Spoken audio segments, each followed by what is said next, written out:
blinded them.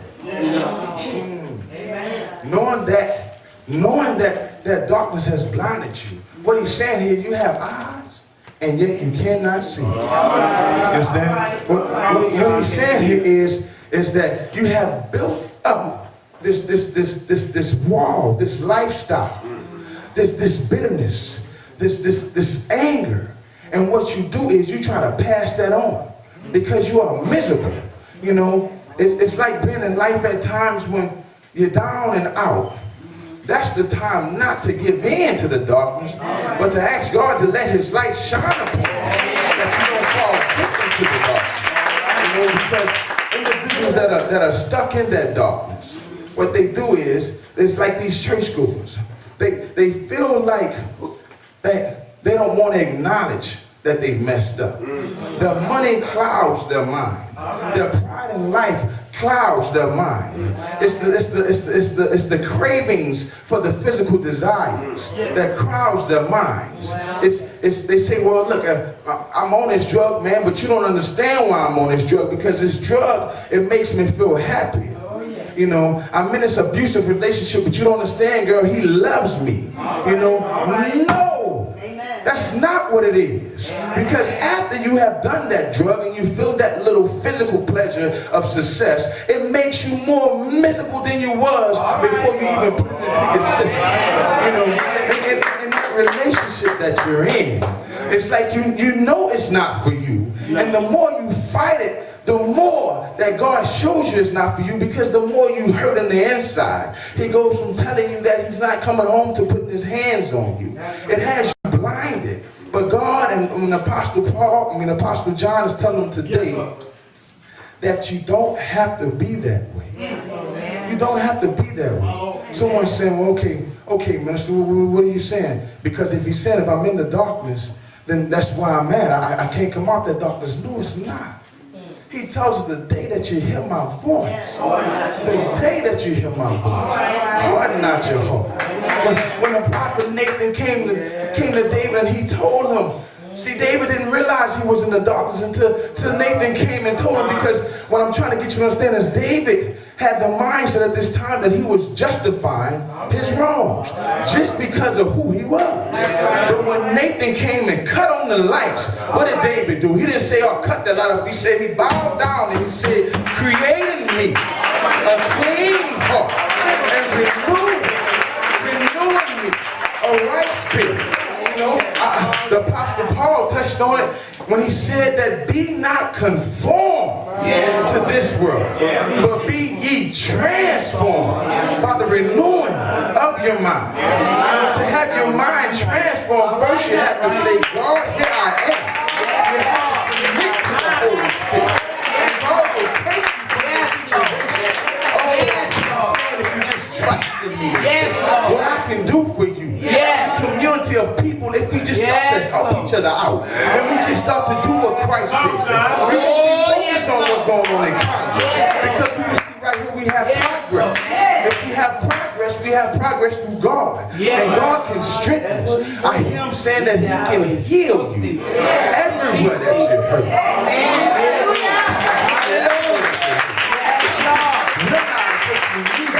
But I'm here today to encourage those that have love and are following God's word. It brings me back. See, today is a touchy day for me. This week has been a touchy week for me, because 9 years ago, my best friend left this world. You know, and at that time, I had a lot of hate in my heart, y'all. I had hate because I felt like my father wasn't there.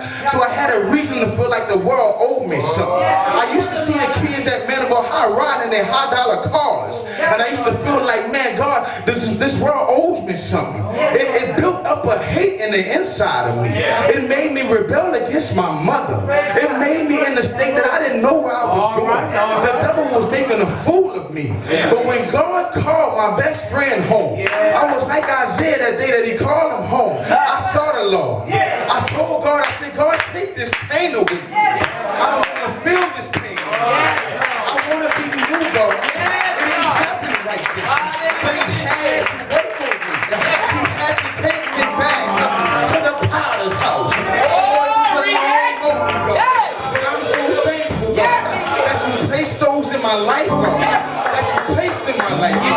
Those ones that were still in the hood, was going through what I was going through. They say, baby, it's going to be all right. Because God has his hands on me. And when God has his hands on me, the devil in hell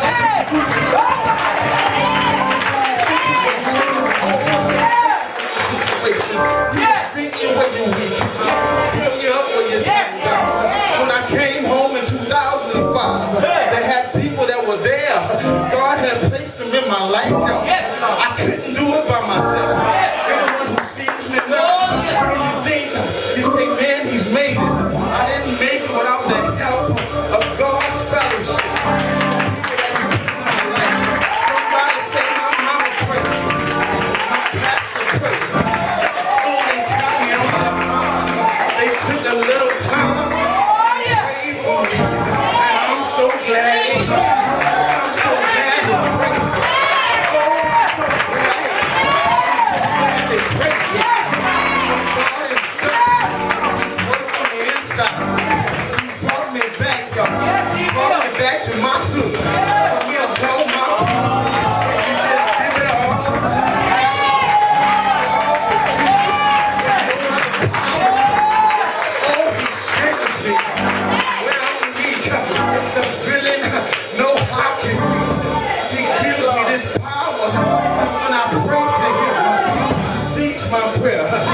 Gives me all my heart's desire.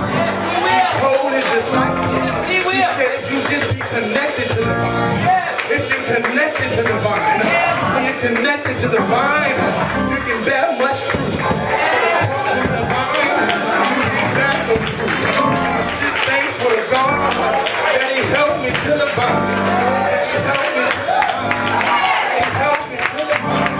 And he told his people, connected to the vine, that you can ask what you will in my name, and it shall be given. I ask prosperity for God. I ask healing for God. I ask a sound mind for God. Because God wants this community to come together. He wants us to work together. And that's why the blessings haven't came down yet.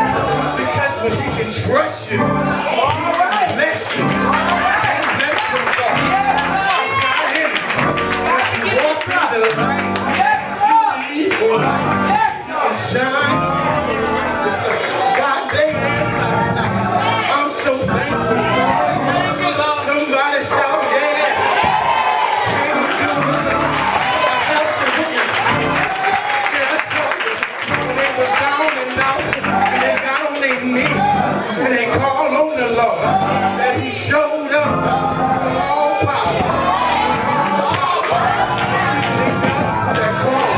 He said, I'm dying for sure. I'm dying that he may see the light. He said, I'm dying for y'all. But I want y'all to know that ain't the enemy, because I'm going to rise up with all power, and I'm going to give you a gift better than any gift you've ever received. Your holiday might have been dark, but your holy day shining bright in the